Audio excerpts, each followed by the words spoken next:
Hi everyone welcome back to our channel. ఈ వీడియోలో మనము తెలుగు క్వశ్చన్ పేపర్లో సృజనాత్మకత 19th క్వశ్చన్ అయిన సృజనాత్మకత గురించి డిస్కస్ చేద్దాం. ఈ విధంగా రెండు ప్రశ్నలు సృజనాత్మకత నుంచి అడుగుతారు. ఏదైనా ఒక ప్రశ్న రాయాల్సి ఉంటుంది, ఇంటర్నల్ చాయిస్ ఉంటుంది, 7 మార్కులు.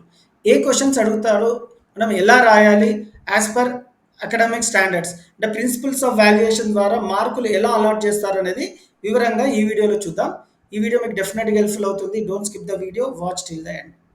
తెలుగు సృజనాత్మకతలో 6 టాపిక్స్ ఉన్నాయి. అవి ఏంటో చూద్దాం. ముందుగా లేఖ. లేఖ is very important and most expected question for discourses.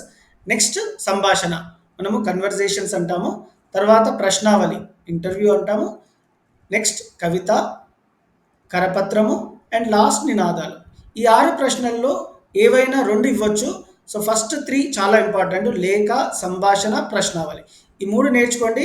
కానీ నేను ఈ 6టికి మీకు విత్ ఎగ్జాంపుల్స్ చెప్తాను. So let jump in to the video. ముందుగా లేఖ చూద్దాం. ఈ విధంగా ఒక సిచ్యువేషన్ ఇచ్చి మిత్రునికి ఆర్ మిత్రురాలికి లేఖ రాయండి అంటాడు. సో లేఖలో ఈ బ్లూ కలర్ బాక్సెస్ ఏవైతే ఉన్నాయో అవి రాయాల్సి ఉంటుంది. అవి ఏంటో as per principles of valuation ద్వారా చూద్దాం.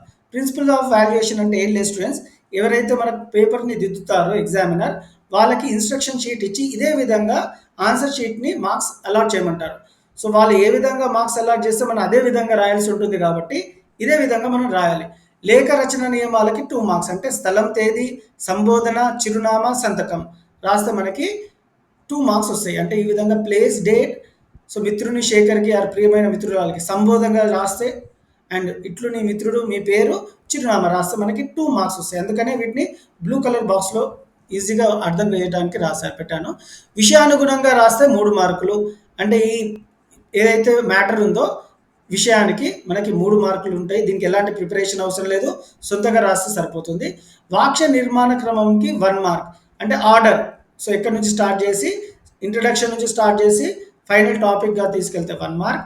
అండ్ లాస్ట్ అక్షర దోషాలు లేకుండా రాస్తే 1 మార్క్. అంటే మిస్టేక్స్ లేకుండా రాస్తే 1 మార్క్. ఈ విధంగా 7 మార్క్స్ మనకి అలాట్ చేయడం జరుగుతుంది. బ్లూ కలర్లో ఏవైతే చెప్పాను ఇంతకుముందు, ప్లేస్, డేట్, సంబోధన, ప్రియమైన మిత్రుడికి, నీ పేరు అండ్ చిరునామా రాస్తే 2 మార్కులు, విషయానికి 3 మార్కులు, ఆర్డర్కి 1 మార్క్, మిస్టేక్స్ లేకుండా రాస్తే 1 మార్క్, టోటల్ 7 మార్క్స్. నెక్స్ట్ సంభాషణ. సంభాషణ ఇదే విధంగా రాయాలి. సంభాషణ కనీసం 2 పాత్రలలో ఒక్కొక్క పాత్రకి 5 వాక్యాలు రాయాలి. Make a note students. So ఇద్దరి మధ్యలో ఏవైనా పేర్లు పెట్టుకోవచ్చు. ఇద్దరి మధ్యలో 5 సెంటెన్సెస్ అంటే 5 వాక్యాల్లో రాయాలి. మినిమం 5 వాక్యాలు. Make a note. పాత్రోచిత సంభాషణకి 4 మార్కులు, వాక్య నిర్మాణ క్రమంకి 2 మార్కులు, అక్షర దోషాలు లేకుండా రాస్తే 1 మార్కు.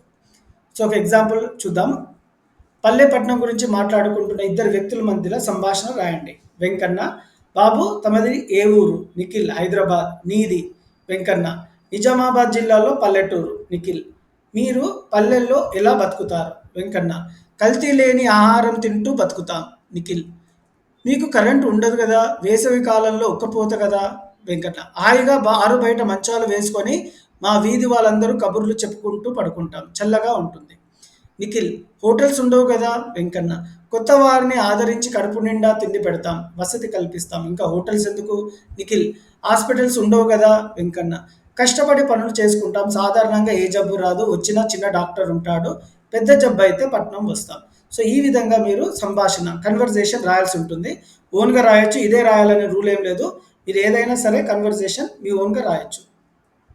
కానీ గుర్తుపెట్టుకోండి, పాత్రోచిత సంభాషణ అంటే కన్వర్జేషన్, మీనింగ్ఫుల్ కన్వర్జేషన్కి 4 మార్క్స్. వాక్య నిర్మాణ క్రమం, సో ఎలా స్టార్ట్ అయ్యి ఇంట్రడక్షన్ నుంచి ఎలా డీప్కి వెళ్ళిందో టాపిక్, దానికి మనకి 2 మార్క్స్ ఉంటాయి. అండ్ మిస్టేక్స్ లేకుండా రాస్తే 1 మార్క్, 7 మార్క్స్ ఈ విధంగా అలాట్ చేయడం జరుగుతుంది. సో ఇంకొక ఎగ్జాంపుల్ సంభాషణకి ఇవ్వడం జరిగింది. Please go through it.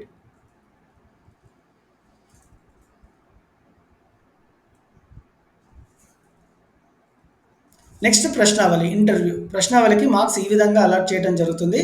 విషయానుగుణమైన ప్రశ్నలకు 4 మార్కులు, వాక్య నిర్మాణ క్రమంకి 2 మార్కులు, అక్షర దోషాలు లేకుండా రాస్తే 1 మార్క్, మిస్టేక్స్ లేకుండా రాస్తే 1 మార్క్. సో ప్రశ్నావళికి ఒక ఎగ్జాంపుల్ తీసుకుంటూ చెప్తాను. పాఠశాలకు విద్యార్థులను పరీక్ష చేయడానికి పిల్లల డాక్టర్ వచ్చారు. వారిని ఎలా ఇంటర్వ్యూ చేస్తారో రాయండి. నమస్కారం డాక్టర్ గారు, నా తోటి బాలబాలికల్ని ఎప్పుడెప్పుడు వచ్చి పరీక్షిస్తారు? ఫస్ట్ క్వశ్చన్ మీరు అడగాల్సింది. సర్వసాధారణంగా విద్యార్థుల్లో వచ్చే వ్యాధులు ఏమిటి? వాటికి నివారణోపాయాలు ఏమిటి? కొన్ని సందర్భాల్లో విద్యార్థుల్లో డిస్లెక్సియా వ్యాధి వస్తుంటుంది అని నేను విన్నాను. దాని లక్షణాలు ఏంటి? ఆ వ్యాధిని ఎలా ఎదుర్కోవాలి? పేద విద్యార్థులకు మందులు కొనే పరిస్థితి లేదు. వారికి మందులు ఇప్పించే ఏర్పాటు చేయగలరా? మేము ఎప్పుడు ఆరోగ్యంగా ఉండాలంటే తగిన సలహాలు ఇవ్వాల్సిందిగా కోరుకుంటున్నాం. So these are the questions, interview questions ఈ విధంగా చేయాలి. మీ పాఠశాలకు ఒక ప్రసిద్ధి సినిమా నాయకుడు వచ్చాడు. ఆ నాయకుడిని చూసి మీరు ఎలా ఇంటర్వ్యూ చేస్తారో చెప్పండి. Go through the answer. Next కవిత. కవితకి మార్క్స్ ఈ విధంగా అలాట్ చేయడం జరుగుతుంది. విషయానుగుణంగా రాస్తే 4 మార్కులు, ప్రాసతో కూడిన కవిత్వం రాస్తే 1 మార్క్, వర్ణనలతో కూడిన వాక్యాలు ఉంటే 1 మార్కు, అక్షర దోషాలు లేకుండా రాస్తే 1 మార్కు. బలి చక్రవర్తి వామన్కి మధ్య ఒక కవిత ఉంటుంది, చూడండి. ఇప్పుడు కరపత్రం గురించి చూద్దాం. మాతృభాష గొప్పతనం. ప్రియమైన మాతృభాష ప్రేమికులారా, ఇద్దరు ఇంగ్లీష్ వ్యక్తులు కలిస్తే ఇంగ్లీష్లోనే మాట్లాడతారు. ఇద్దరు హిందీ వ్యక్తులు కలిస్తే అమెరికాలో కలిసిన వారు సంభాషణ హిందీలోనే ఉంటుంది. అలాగే తమిళులు తమిళంలోనే మాట్లాడుకునే మొగ్గు చూపిస్తారు. మరి మన తెలుగువారి దౌర్భాగ్యం ఏమిటో కానీ ఇద్దరు తెలుగు వాళ్ళు కలిస్తే తెలుగే రాదన్నట్లుగా ఇంగ్లీష్లోనో మరో ఏ భాషలోనో మాట్లాడటానికి ఇష్టపడతారు. మాతృభాషల్లోనే విద్యాభ్యాసం ఎందుకు ముఖ్యం? మాతృభాషలో చదువుకోవడం మెట్ల మీద నడిచి పై అంతస్తుకు చేరడం లాంటిది. పరాయ భాషలో చదువుకోవడం మెట్లు లేకుండా పై అంతస్తుకు ఎగరడం లాంటిది.